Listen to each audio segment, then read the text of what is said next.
all through scripture. I mean, I searched all over and I couldn't find a place in the Bible that said that boring is a fruit of the Spirit. Let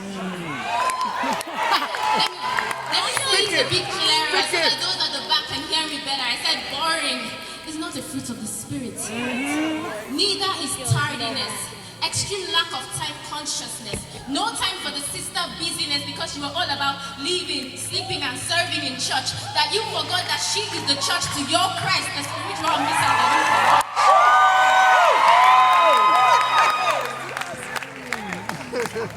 Hello there, sister. Hello there, sister. Hi. Before you get all excited and think I'm only going to pick on the Mr. and Mr., this is not intending to diss her, but my disappoint her. See, neither is confusion. Girl, you gotta have better vision. I mean, I'm sorry, I'm not sorry. Who am I kidding? I'm not sorry, I'm not sorry. You can't be all about how you need a good man, but only with a sprinkle of bad. Let recourse be had to the fact that soon his six-pack will be packed up in the face of life and his spiritual muscle will be what you would need to survive. Hello, Abuja. Hello, Abuja. Come on, make some noise. This is Hangout 2017.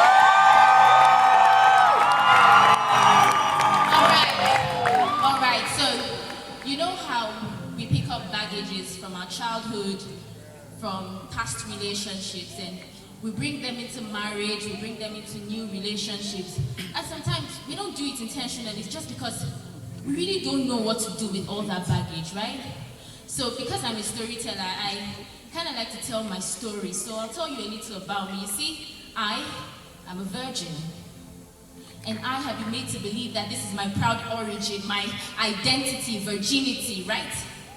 I mean, without it, all that's left of a single lady is simply not right. So I hang it high like a trophy, let the world see it and judge me with purity and chastity, while I stay soaked in the truth, the reality that virginity does not always mean purity. It didn't for me. It didn't for me, and in a moment you see, I was that girl. I was that innocent, happy-go-lucky innocent, pretty smart, petite, innocent, fun. Did I say innocent? Girl, I was. Enter an uncle. Make that several uncles and a cousin told to sit on his lap with repositionings and reconstructings of the positions of my sitting until I felt something hard. But his rod and his staff did not comfort me. Instead, I was taken out of my comfort zone, zoning out to the reality of the untimely feelings that being touched in certain areas evoked. Private parts were no longer private, but parts of our own private, twisted conversations, holding communion with his blood according to the gospel of each pump. And then the uncles stopped coming over. But by this time, I was already getting older, a classic case of the abused becoming the abuser. I didn't realize that I was simply another pawn in the chess game of the accuser. See, I didn't realize I was another pawn in the chess game of the accuser. Puberty had set in, limiting the liberty of purity, and so boys became my favorite toys at school. I really wanted to be safe and saved, but I had to stay cool. Too many drummings of virginity by my Sunday school teacher. So apart from the fact that I did want to please her, I was really just scared of going all the way with ease. Let's call this the birth of a professional sexual tease, but I'm getting ahead of me, you see. At this point, I had tucked away the memories of the uncles to sleep, comatose enough to convince myself that of them, I was never made to take a sip, and I did convince myself. Matter of fact, I did deceive myself. And these uncles will eventually corroborate my amnesia, see me later on in life and say, oh, I didn't even recognize her, so maybe nothing really happened. Fast forward to SS3, I got my first kiss. He was a pretty boy with pink lips. I just could not get enough of this. High school movies had made up the most of my personal doctrine. Virgin tease, never beyond the bra in this feeling too good to be a waste of sin. Lip counts going way up.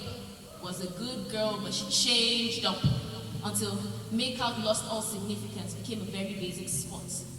And then one level didn't quite cut it. So as I moved from 100 to 200, one thing led to another, but I was always careful to remain safe down under.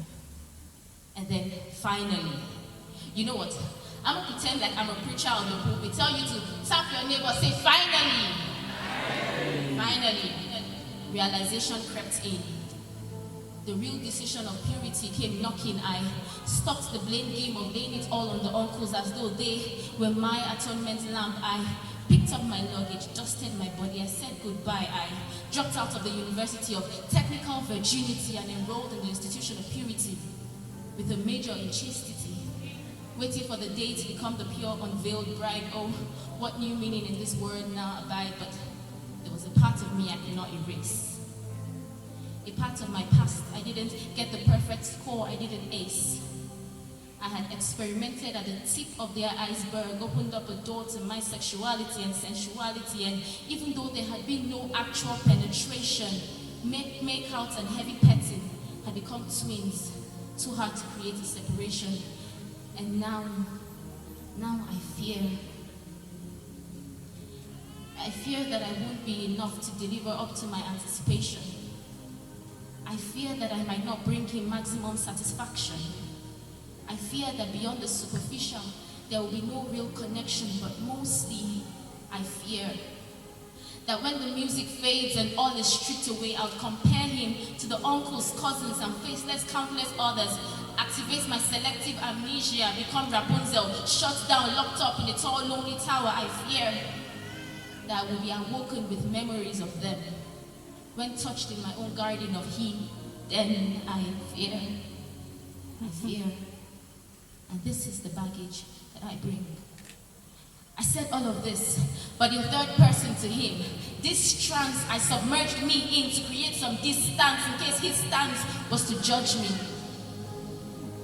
But my teary eyes were lifted by his finger under my chin with voice tender. He said to me, I couldn't care less if you were a virgin. And then he walked me down the aisle of his story of how instead of the spirit within and the spirit upon, he had been simply weakened by the spirit of porn until this spirit started to seek expression. His joystick became all the joy. He'd seek masturbation, self-stimulation to mental images of feminine perfection until reality simply became an illusion. Sex was never about love for him. Lost in the lust of receiving, every she had only been an apparatus to him. It was only about I, there had never been an us. They were only toys for his eyes, so he never made a fuss until all his B's became X's. And even though he was ready to let it go, let it all be history, it was still a part of his story.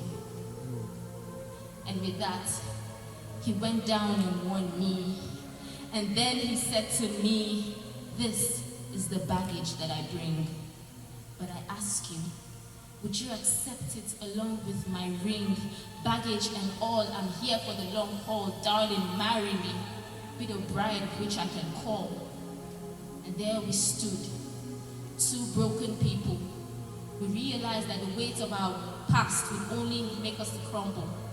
We sought a way to relieve ourselves and not relieve our past and our future together. For though our past was a part of us, it was time to let it go, let it stop disturbing us. And then came the word. Come unto me, all you that labor and are heavy laden, and I will give you rest. Take my yoke upon you, for my yoke is easy and my burden is light. Oh, what delight it was for us that night. And as we said yes to him, I said yes to him. Hand in hand, we helped each other stand the threefold cord, not easily broken. Then finally, we smiled for all those memories that we bring. All those baggage of which we used to sing, every part of our past that ensured in our ears condemnation did ring. All this baggage we now bring, and we surrender them down to our King. Hallelujah.